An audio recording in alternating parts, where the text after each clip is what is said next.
मैंने PIL file करके मांग किया था कि पॉलिटिकल पार्टियों को रेगुलेट करने के लिए, पॉलिटिकल पार्टियों को प्रॉपर रजिस्ट्रेशन करने के लिए, पॉलिटिकल पार्टियों के ऊपर कंट्रोल करने के लिए भी एक कानून होना चाहिए। भारत में सुप्रीम कोर्ट के लिए अपना कानून है, हाई कोर्ट्स के लिए अपना कानून है, पार्लियामेंट कैसे चलेगा उसके लिए कंडक्ट ऑफ बिजनेस रूल है, लेकिन पॉलिटिकल पार्टियों के लिए कोई नियम नहीं है।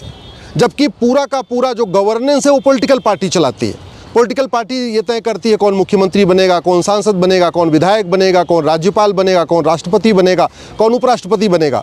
लेकिन पॉलिटिकल पार्टियों के लिए कोई कानून ही नहीं है। आज की डेट में लगभग 3300 पॉलिटिकल पार्टियां हैं। 3300 में से केवल 3000 ऐसी हैं जो केवल और केवल ब्लैक मनी को वाइट कर रही हैं। 300 पॉलिटिकल पार्टियां चुनाव लड़ती हैं, बाकी की 3000 पॉलिटिकल पार्टियां चुनाव लड़ती नहीं हैं। चूँकि कानून के अनुसार पॉलिटिकल पार्टियों को इनकम टैक्स में छूट मिली हुई है, तो ये पॉलिटिकल पार्टियां केवल ब्लैक मनी को चंदे के रूप में लेती हैं, बाद में 20% कमीशन काट के उसको वाइट कर देती हैं। अभी कुछ दिन पहले राजस्थान में छापा पड़ा, एक पॉलिटिकल पार्टी ने 500 करोड़ रुपए को वाइट कर दिया 20% कमीशन लेके। उसके पहले एक छापा पड़ा था, उसमें 300 करोड़ रुपए के आसपास ब्लैक मनी को वाइट कर दिया था। तो ये जो पूरा खेल चल रहा है, ये पॉलिटिकल पार्टियां जो शेल कंपनियां हैं, जो घोस्ट कंपनियां हैं, उन कंपनियों का पैसा 20% कमीशन पे काट के उनको वाइट करती जा रही हैं। न चुनाव लड़ती हैं, न कुछ करती हैं। एक बड़ा जो खतरा पैदा हो गया है, ये जो पॉलिटिकल पार्टियां 3000 के आसपास हैं जो कभी चुनाव नहीं लड़ती हैं, इन्होंने पूरे देश भर में अपने पदाधिकारी भी बना दिए। और ये पदाधिकारी बनाती हैं माफियाओं को, गैंगस्टर को, जो बड़े बड़े ब्लैक मनी का काम करते हैं, हवाला का काम करते हैं, जो बालू माफिया हैं, जो खनन माफिया हैं, इस तरीके के जो माफिया लोग हैं, उनको ये पॉलिटिकल पार्टियां उनसे 20 लाख, 30 लाख, 50 लाख रुपए लेके किसी को जिलाध्यक्ष बना देती हैं, किसी को प्रदेश अध्यक्ष बना देती हैं, किसी को प्रदेश का पदाधिकारी बना देती हैं, अलग अलग बना देती हैं। फिर इस तरीके के जो अपराधी हैं, जो माफिया हैं, ये उन पॉलिटिकल पार्टियों का बोर्ड लगा के अपने गाड़ी के ऊपर बोर्ड लगा लेते हैं, अपने घर के आसपास बोर्ड लगा लेते हैं, और फिर ये नया एक्सटॉर्शन का खेल शुरू करते हैं। ये सब इसलिए चल रहा है क्योंकि पॉलिटिकल पार्टी के लिए भारत में कोई कानून ही नहीं है।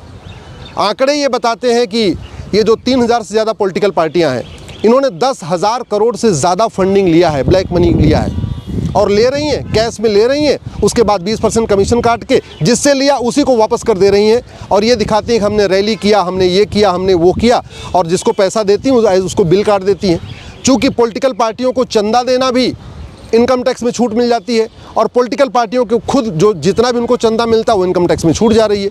तो पॉलिटिकल पार्टियां जो बनी हुई हैं 3000 के आसपास, ये घोस्ट पॉलिटिकल पार्टियां बनी हैं जो चुनाव नहीं लड़ती हैं, केवल और केवल ब्लैक को वाइट करती हैं, इनको इनकम टैक्स भरना नहीं है, और जो इन पॉलिटिकल पार्टियों को चंदा देता है उनको भी इनकम टैक्स में छूट मिल जाती है। तो एक बहुत बड़ा खेल चल रहा है।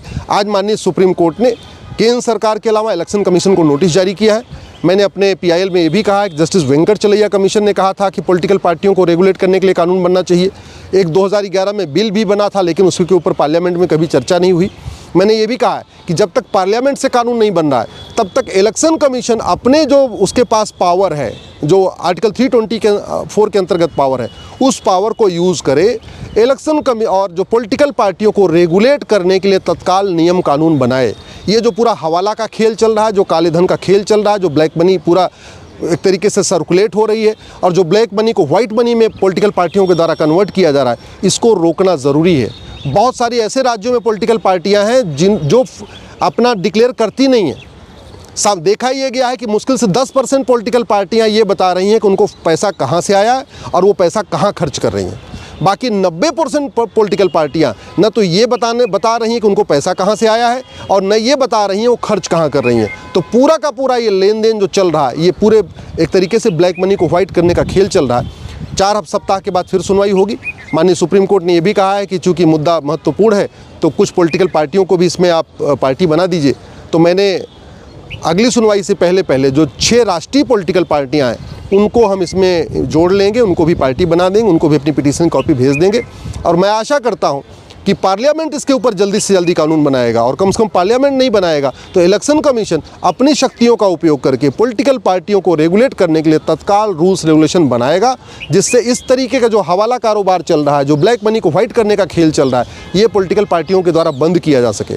सरकार ब्लैक मनी को वाइट करने के लिए जब स्कीम लाती है तो 33% वो लेती है, और ये पॉलिटिकल पार्टियां 20% में ही ब्लैक मनी को वाइट कर रही हैं। तो लोगों के लिए बड़ा आसान है, दूसरा, सरकार फिर टैक्स भी लेती है।